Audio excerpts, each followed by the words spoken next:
Hey, what's up? Brother Baston here. So today we're doing episode 2 of this style studying thing, this face stylization study, where we try to look at how some famous artists draw faces and try to learn from that.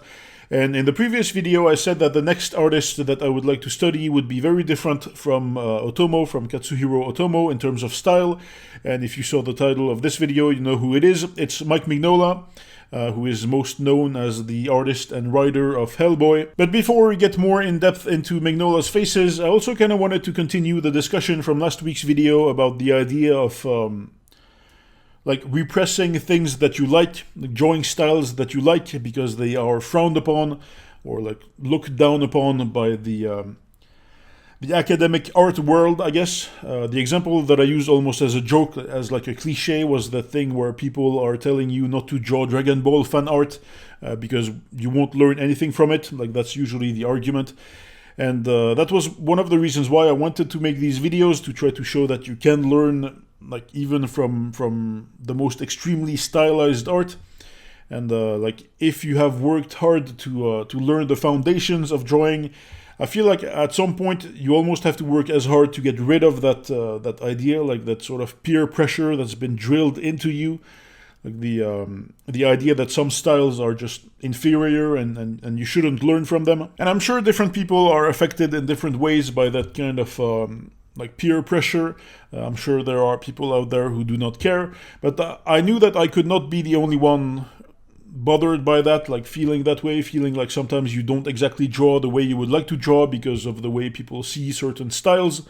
And over the years, repressing that stuff, repressing your taste in art, pretty much, it actually affects the way you draw in very deep ways. So it was really nice to see in the comments that it seems to be like a common feeling that people have.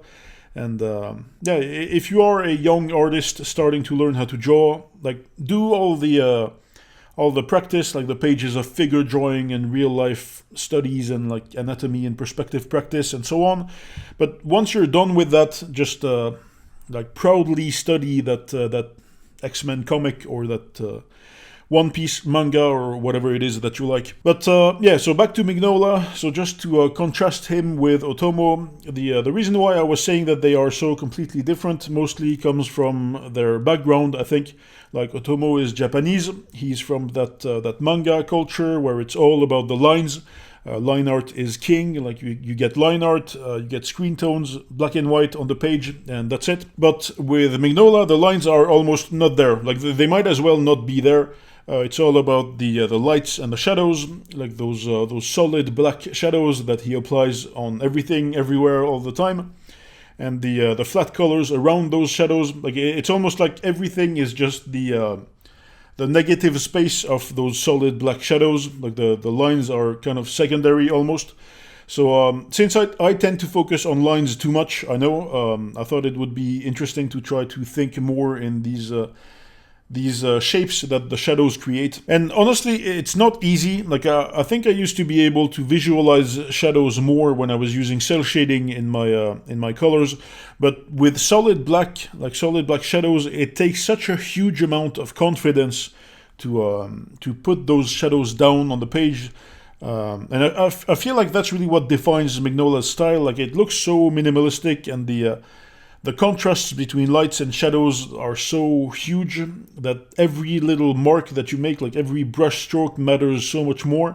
So that was the first thing that I felt when I was trying to recreate the shadow shapes that he uses.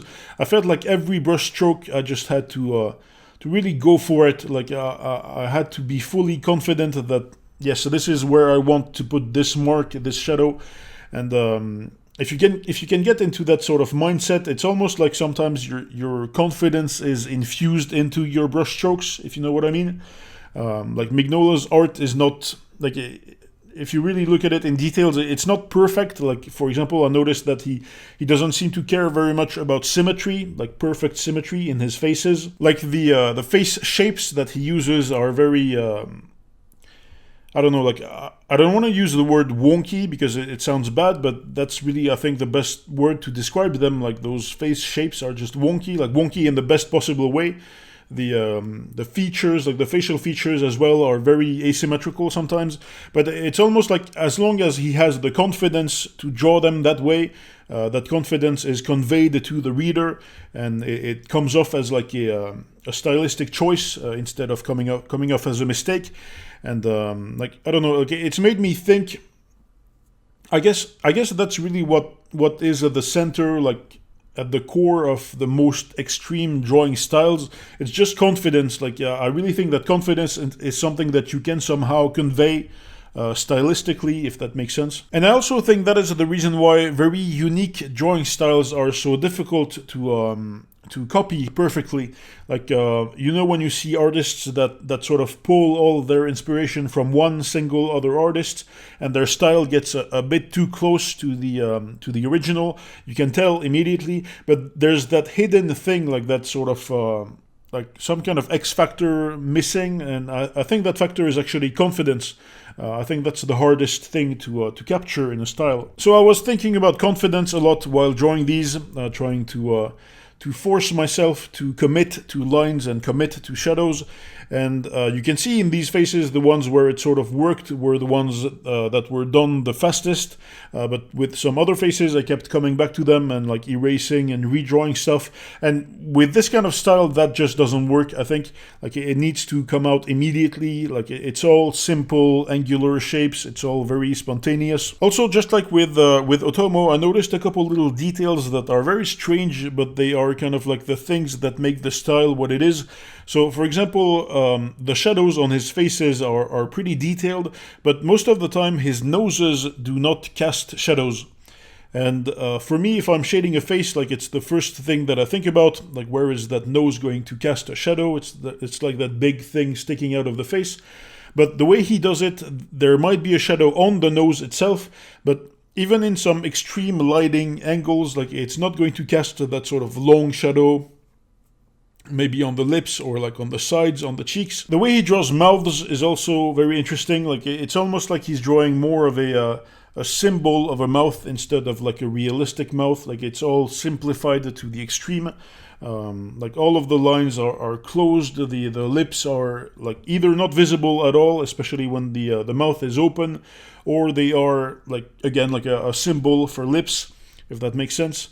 Like, if you asked a child to draw lips, they would probably draw something very similar.